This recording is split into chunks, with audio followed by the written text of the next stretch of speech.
Assalamualaikum warahmatullahi wabarakatuh. Shalom, Om Swastiastu, Namo Buddhaya, Salam Kebajikan, Rahayu, Rahayu, Rahayu. Kawilujengan soho kabagas warasan, mugi tansah kajiwa kasariro, dhateng panjenengan sedaya dalasan kula. Satemah saged pepanggihan wonten ing papan menika kanthi pinayungan ing karahayon. Ingkang dahat winantu ing pakurmatan panjenenganipun Bapak Profesor Dr. Andes Affendi Widayat MPhil minangka pangarsa Departemen Pendidikan Bahasa Daerah Fakultas Bahasa Seni dan Budaya Universitas Negeri Yogyakarta. Ingkang dahat kinurmatan Bapak Ibu dosen Program Studi Pendidikan Bahasa Jawa Departemen Pendidikan Bahasa Daerah Fakultas Bahasa Seni dan Budaya Universitas Negeri Yogyakarta. Ingkang dahat kinurmatan panjenenganipun Bapak Profesor Dr. Suwarno MPD minangka pamedharing sabda wonten ing adicara sarasehan budaya. Ingkang kinurmatan Mbak Yunofia Gani ing minangka panglaras wonten ing adicara sarasehan budaya. Sedaya para mahasiswa Program Studi Pendidikan Bahasa Jawa Departemen Pendidikan Bahasa Daerah ingkang bagya mulya.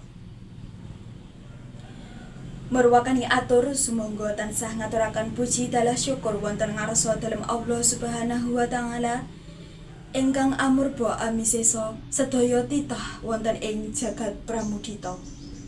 Awit sih wilasanipun satemah panjenengan sedaya dalasan kula saged pepanggihan wonten ing papan menika kanthi manggih raharja tebih saking rubeda nir ing sambikala. Kula ngaturaken agunging panuwun dhateng para rawuh ingkang sampun ngalodhangaken wekdal wonten ing adicara sarasehan budaya kanthi tema Pendidikan Kejogjakartaan minangka pilar pendidikan lokal wonten ing Daerah Istimewa Yogyakarta warsa 2000 selangkung. Kula nyuwun pangapunten awit kula sampun kumawantun ngadeg wonten ngarsa panjenengan sedaya. Gulang tepang gladiwano kula Siti Khotimah ingkang kajibah minangka pranata adicara wonten ing adicara sarasehan budaya saperlu badhe nderekaken titi laksitaning adicara ingkang saking parwa madya dumugi wasana. Pramila kula nyuwun idi badhe maosaken menggah rantamaning adicara ingkang sampun rinancang rinacik saha rinumpaka dening para kadang panawung krida. Adicara sepisan inggih menika pambuka. Wontene adicara kaping kalih inggih menika ngumandhangaken lagu kebangsaan Indonesia Raya saha Marchhima. Adicara kaping 3 atur pangandikan saking pangarsa Departemen Pendidikan Bahasa Daerah. Adicara kaping sekawan inggih menika adicara inti sarasehan budaya. Wontene adicara ingkang pungkasan inggih menika panutup. Para rawuh suka yuwana ing basuki. Mekaten kala wau menggah rantamaning adicara ingkang badhe lumampah wonten ing dinten menika. Pramila sumangga adicara dipun wiwiti kanthi ndedonga anut kaliyan kapitadosan ingkang rinasuk. Ndedonga sumangga.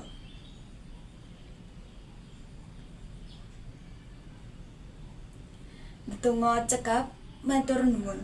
Mugi-mugi awit waosan donga kala wau adicara saged lumampah kanthi gangsar winantu ing barokahipun Gusti. Amin amin. Adicara salajengipun inggih menika ngumandhangaken lagu kebangsaan Indonesia Raya saha Marchhima dumateng para rawuh kasuwun jumeneng. Matur nuwun. Para rawuh kasuwun lenggah malih.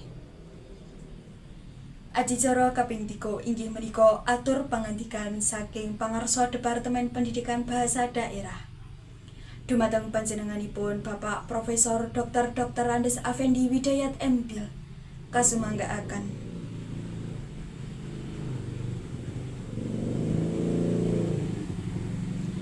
Mekaten kala wau atur pangandikan saking panjenenganipun Bapak Profesor Dr. Afendi Widayat MPhil minangka pangarsa Departemen Pendidikan Bahasa Daerah. Kula aturaken agunging panuwun. Adicara salajengipun inggih menika adicara inti sarasehan budaya. Caos uninga dhateng para rawuh bilih pamedharing sabda wonten ing dinten menika wonten panjenenganipun Bapak Profesor Dr. Suwarno MPD, wondene panglaras wonten Mbak Yu Novia Gani Purnamasari SPD. Dumateng panjenenganipun Bapak Profesor Dr. Suwarno saha Mbak Yu Novia Gani Purnamasari SPD, kula aturaken jumeneng menggah wonten ing papan ingkang sampun dipun samaptakaken. Dumateng panjenenganipun Mbak Yu Novia Gani Purnamasari, wekdal saha papan kula aturaken. Mekaten kala wau menggah adicara sarasehan budaya. Dumateng panjenenganipun Bapak Profesor Dr. Suwarno MPD saha Mbak Yu Novia Gani Purnamasari, kula aturaken agunging panuwun. Boten karaos bilih adicara sarasehan budaya sampun lumampah kanthi lancar. Sumangga adicara menika dipun tutup kanthi waosan dedonga anut kaliyan kapitadosan ingkang rinasuk. Dedonga kasumanggaaken. Dedonga cekap matur nuwun. Kula minangka pranata adicara wonten ing dinten menika kathah kekirangan saha kalepatan ingkang boten sae wonten ing panjenengan sedaya. Kula nyuwun agunging pangapunten. Kula pungkasi wassalamualaikum warahmatullahi wabarakatuh. Matur nuwun.